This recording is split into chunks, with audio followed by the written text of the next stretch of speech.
everyone, I'm Mine, and this is set number 71409, Big Spike's Cloudtop Challenge Expansion Set from the LEGO Super Mario theme. This set contains 540 pieces, 3 buildable LEGO Super Mario characters, and will retail for $69.99 in the US. This set does not come out until August 1st, 2022, but it was sent to me early by the LEGO Group through the LEGO Ambassador Network, but all opinions expressed in this video are my own. Before I get started, I'd just like to ask you guys, please like the video and subscribe to the channel if you're new. I've already done a bunch of early 2022 LEGO Super Mario reviews, and they're up on the channel right now, and I've got more coming very soon.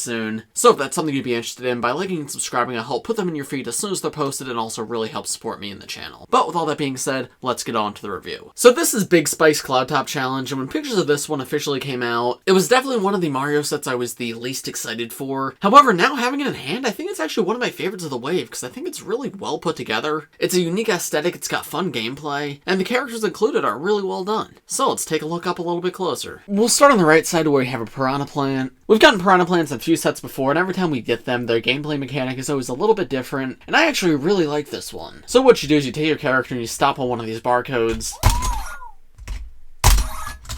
and that'll actually flip the Piranha Plant to the opposite side.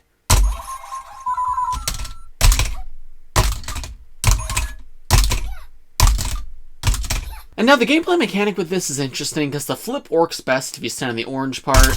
However, standing on the barcode is how you actually get the coins. So I guess the idea is you step on the orange one to switch the sides, and then you actually defeat the Piranha Plant by stepping on the barcode.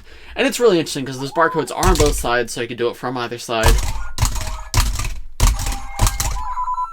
And you get quite a few coins for actually defeating the Piranha Plant. So yeah, in terms of actually interacting with the digital figure, I'm not sure how I feel about that. Just because, I don't know, I feel like the barcode location is a little bit counterintuitive. I actually find it a lot of fun just to flip it from side to side.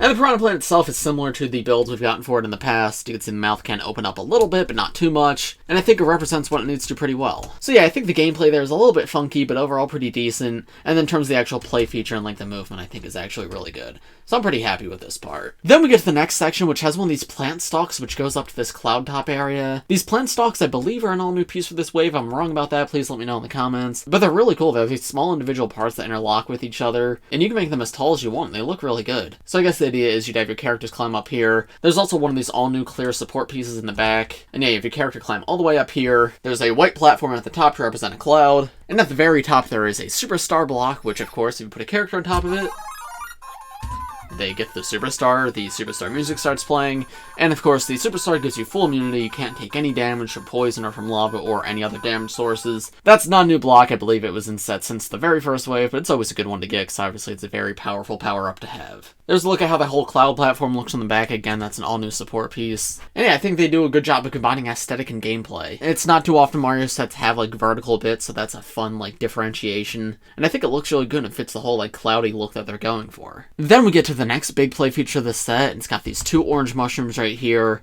as well as the Technic pieces with a cloud on them that go up, and at the very top of them there's a platform which Boomerang Bro stands on. Now the play feature here is when one mushroom goes up, the other one goes down, and also moves the platform that Boomerang Bro is on. So if you take your character and you stomp with these fast enough, it'll actually knock Boomerang Bro off. Now that he's knocked off, here's a look at him up a little bit closer.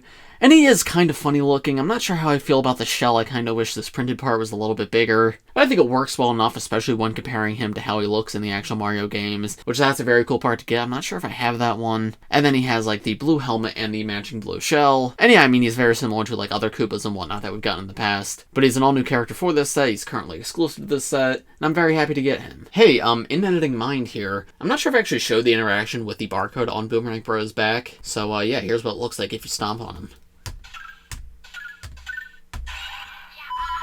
So you can see it takes a couple hits like it's a boss battle, so it makes him a slightly more challenging enemy than some of the other ones you get in other sets. But putting him back on the build, yeah, you can see just moving back and forth, or moving the mushrooms up and down. I think that's a lot of fun, actually, just moving these around. Another just super satisfying gameplay mechanic. None of it's like janky or anything. It's very fun just to go like this, whether you're using the character or just using your hands. Next to that, we have another one of these plant stalks that leads up to a cloud at the very top. However, unlike the superstar block, this one has absolutely nothing at the top. Other than that, though, it is exactly identical. And you can see these 3 platforms are all right next to each other, so you can actually imagine these as a path, and they actually tie in with the next part of the build that we're going to look at. But you can see you can have your character jump from this one to this one in the center, and you can hear some custom music plays while you have Peach on here.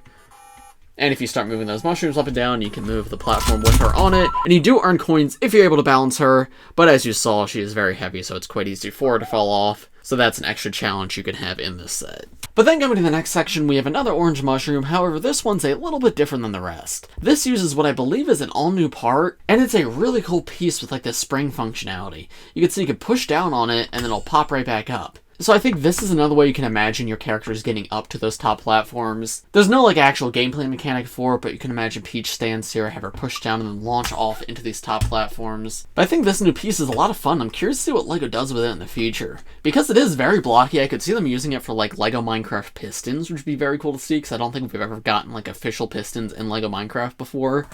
But yeah, it's a very fun part to just play with. And again, fits in the world of LEGO Mario, like this still looks like a mushroom. And then we come to the main part of the build, Big Spike. Now, Big Spike is a very interesting Mario character because he isn't just like a standalone character, he's incorporated into the build. So while being bigger does allow him to have more detail, because he is like integrated into a play feature, he feels less like an actual character. I think especially in his arms, they feel very mechanical, feel less organic. But I think that's okay, it's just very different from what we typically get. I really like how they did his mouth though with the pipe pieces. I think that captured the look of these guys from the games really well, and obviously only printed part for the eyes. And this guy also uses that same spring piece that the mushroom uses. So if you have a character stand on this platform in front of him, he'll actually move his arms back, and then when you take that character off, he'll launch that log that he's holding.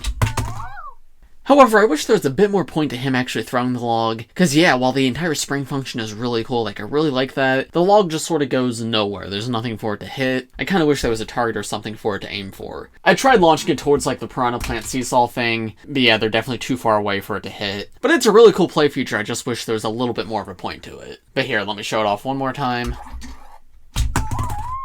But yeah, that actually is a lot of fun the way that's launched using that new spring piece. Anyway, launching the log does unlock one new thing. There's now a barcode on top of Spike's head. And with the log out of the way, you can have your character stand on it.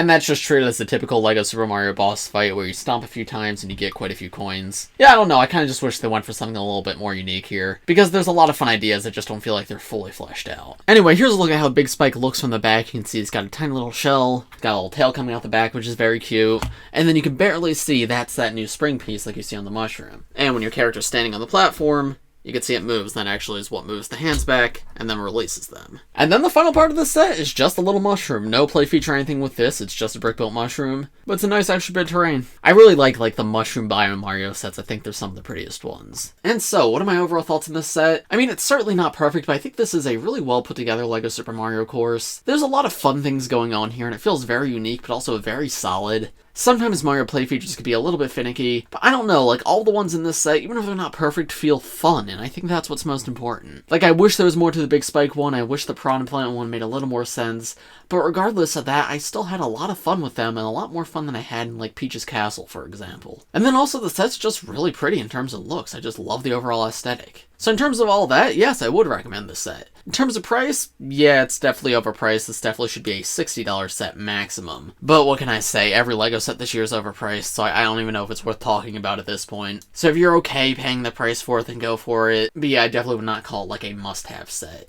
But those are just my thoughts. Let me know what you guys think of this set in the comments below. If you enjoyed this video, please press like, subscribe to the channel if you're new. I do LEGO videos just like this one almost every day, so if you subscribe, you'll be the first to see them. Thanks for watching, everybody, and I will see you all in the next one. Bye!